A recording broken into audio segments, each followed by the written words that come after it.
Денес по покана на Државната изборна комисија ги подигнавме мандатите на пратениците на ВМРО ДПМН и нивните уверенија.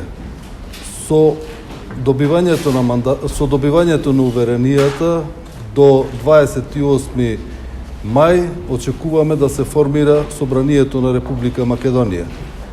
До средината на јуни очекуваме да ја имаме и новата влада во Република Македонија.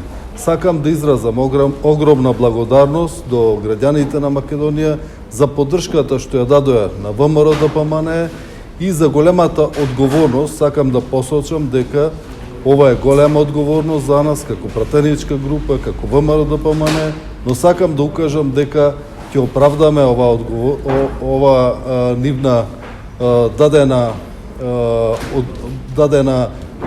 фактички одговорност. Меѓутоа, сакам исто да кажам дека во периодот што следи, ние како ВМРО ДПМН ќе се насочиме кон борба против криминалот, корупцијата и ќе се насочиме кон подобро образование, здравство и ќе дадеме надеж дека тука може да се живее, работи подобро од она што беше до сега.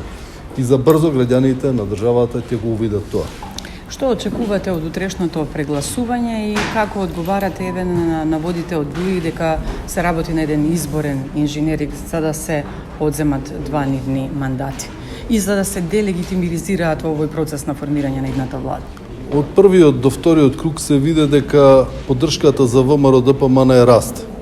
Ова фактички е трето гласање и веруваме дека уште повеќе ќе расте поддршката за ВМРО ДПМН. Очекуваме дека ќе имаме уште еден пратеник од изборна единица 5, а во врска со обвинувањата за изборен инженеринг можам да укажам дека и Државната изборна комисија и представниците наши овластени и забелешките што ги дадоа, меѓутоа и управниот суд укажаа дека има нерегуларности во гласањето во избирачките места во Дебреште.